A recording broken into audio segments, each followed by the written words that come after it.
nggak ada orang yang bisa menghapus data kalian dari pinjol, kecuali mereka hacker kayak Bjorka. Oke? Maraknya kejahatan penipuan yang terjadi membuat kita menjadi harus lebih waspada dan lebih bijak dalam bermedia sosial ya. Pasalnya modus penipuan saat ini banyak terjadi di ranah media sosial, mulai dari TikTok, Instagram, Telegram, semua tak lepas dari oknum-oknum penipu. Satu contohnya yaitu ya joki pinjol. Pinjol adalah orang-orang yang menawarkan diri dapat membantu orang-orang yang terjebak pinjol dan mengatasinya hingga lepas dari jerat pinjol.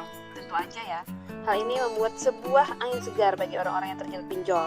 Mereka merasa seperti menemukan sebuah jalan keluar, padahal mereka justru terjerumus ke lubang yang semakin berbahaya dan semakin dalam terjerat pinjolnya.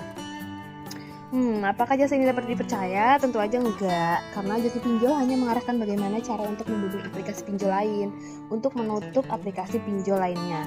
Dan aplikasi yang mereka bobol diyakini aman jika tidak mengembalikan uang. Palingnya cuma diteror sama DC-nya. Diteror itu pun ya bikin mental down ya, dan itu sangat merugikan. Well, mungkin beberapa dari kalian di sini pernah terjebak oleh joki pinjol atau pernah terbantu. Memang ada beberapa joki pinjol yang amanah dan benar-benar membantu, tapi itu cuma segelintir, sisanya memanfaatkan dengan cara menipu korbannya.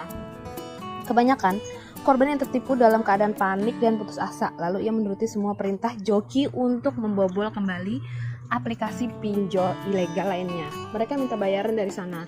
Bahkan ada yang minta fee 30 sampai 50% dari uang yang cair. Ada juga yang setelah mendapatkan bayaran itu dia nggak menyelesaikan tugasnya lantas kabur.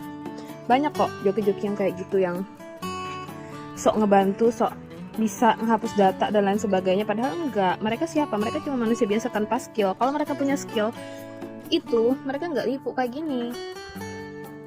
Kenapa mereka nggak menghapus data mereka sendiri ya kan, dari pinjol-pinjol, terus mereka bobol lagi pinjol lainnya ya, bukannya memanfaatkan orang lain udah susah dibikin makin nyungsep. Ya, maraknya aksi culas ini tentu aja merugikan orang yang sudah kesulitan ya, justru semakin sulit dan semakin terlilit utang. Maka dari itu, untuk semua yang terlilit utang, jangan sekali-kali tergiur deh dengan bantuan joki pinjol atau jasa lainnya yang dapat membantu kalian lepas dari jerat utang, karena ini jelas-jelas sebuah penipuan yang besar. Ya, karena yang menyelesaikan hutang piutang itu sendiri cuma kalian sendiri, bukan orang lain. Jadi kalian harus tetap waspada dengan berbagai jasa yang ditawarkan di media sosial ya. Bijaksanalah dan telusuri lebih dahulu yang utama. Jangan tergiur dengan testimoni-testimoni menjanjikan, karena testimoni seperti ini mudah sekali direkayasa. Ya, mereka bisa bikin sendiri. Mereka bisa minta bantu teman atau sindikat mereka lah, semuanya. Bisa kalau direkayasa yang kayak gitu. Jadi kalian jangan mudah tergiur ya, apalagi nggak pernah ketemu orangnya, susah lah. Bagaimana agar terhindar dari modus seperti ini? Ya tentu aja hal yang pertama dilakukan adalah mengedukasi diri sendiri bahwasanya penyelesaian hutang hanya bisa dilakukan oleh diri kita sendiri. Kedua, jangan mau jika diminta untuk transfer uang di awal, karena ini sudah jelas-jelas sebuah penipuan. Ketiga, jangan asal mempercayai iming-iming atau jasa apapun deh di medsos, karena saat ini sangat sulit mencari orang yang jujur. Ingat, orang-orang pintar tidak melakukan pekerjaan hina kayak gini ya. Ingat ya teman-teman semua, nggak ada orang yang bisa menghapus data kalian dari pinjol, kecuali mereka hacker kayak Bjorka. Oke?